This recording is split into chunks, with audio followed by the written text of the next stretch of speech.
Joni Ernst. Senator, it's great to have you this morning. Thanks very much for being here.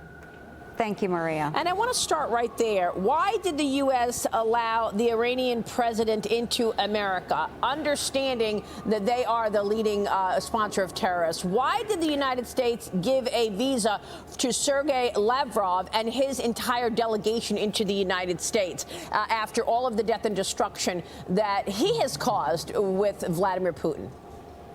This is a really great question, Maria, and I would like to know that answer from President Joe Biden. We know that he was the one that signed off on the visa for President Raisi of Iran and others. We know that Iran is the leading state sponsor of terrorism around this globe, and they have targeted United States citizens, former officials, U.S. generals, and so forth. So, of course, then in response to that, Representative Mike Waltz of Florida and I will be introducing what we call the Punish Act, which will codify sanctions against Iran. I mean, it's just incredible to me that, you know, they're talking about staying neutral. They're talking about supporting Ukraine, and yet we act as if business as usual, just business as usual, with having Lavrov here as if he's not doing what he's doing. Yes, this is the doctrine of appeasement that has been pushed by the Biden administration since day one.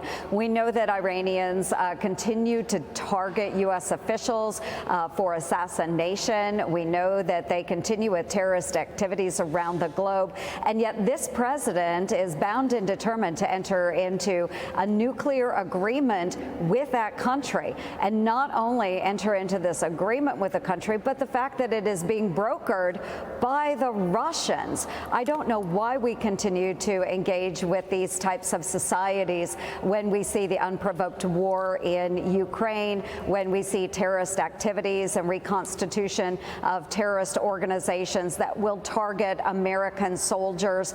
This is irresponsible, at the very least, by this administration. I mean, did you get any answers? I know that you have this new bill that you just mentioned. You're introducing it with Florida Congressman Michael Waltz to codify former President Trump's maximum pressure sanctions on Iran, prohibit them from being lifted until the Secretary of State can certify Iran and its proxies have not supported or attempted to attack U.S. citizens. We know that they won't be able to do that. They've got a fatwa right now on the back of Secretary Pompeo. Yes, and we know they've targeted John Bolton in the past. We know they've targeted United States generals. So we see this pattern of very bad behavior coming from the Iranians, and yet we continue to reward it by continuing with this nuclear agreement. I know that there are Democrats as well that are very upset about the administration pursuing this nuclear deal, and yet they will not speak out against the administration. We need stronger voices coming from both sides of the aisle to press back against the administration. The Punish Act, the bill that Waltz and I are putting forward, we do have 25 co-sponsors in the Senate, all of them Republican. Well, isn't it interesting that the Iranians have said we will not negotiate with the U.S.? You're not going to be at the table. We'll only do it through Russia. And yet the U.S. is, yeah, sure, come on in. It's the UN General Assembly. Brian Brenberg, do you find that odd? Odd. Yes. It would be sorry, Senator, I just want to jump in on that. I mean, we heard the Secretary General just a second ago talking about wealthy countries taxing their oil and gas, punishing their oil and gas, because somehow that's putting a burden on the rest of the world. Meanwhile, giving away the farm to Iran, it seems to me the opposite should be happening, and yet that's never happening at the UN. The UN is always a platform for backward policies, Senator. How do you fix that? Yes, and again, we need strong leadership. And right now, when you're operating with a president that believes in appeasement rather than strength, this is exactly what happens. So we need leadership throughout the administration that will stand up to these authoritarian regimes, push back, and then have the intestinal fortitude to unleash American energy. We should be encouraging energy production, smart energy production around the globe. globe, and we could solve a lot of the inflationary issues. We could solve a lot of the pressures placed upon our European friends and allies because of the war between Russia and Ukraine. A lot of that could be alleviated, but we need smart, strong leadership. Senator, hi, James Freeman here at the Wall Street Journal. With Putin escalating these threats, it seems like not the best day for the president to go out again and make a public speech. We've seen the gaffes, the misstatements, errors, whatever you want to call it. So I'm wondering if you're concerned on that front, but also, do you expect we're going to hear more of that sort of climate religion that we heard from the UN official in that clip from the president?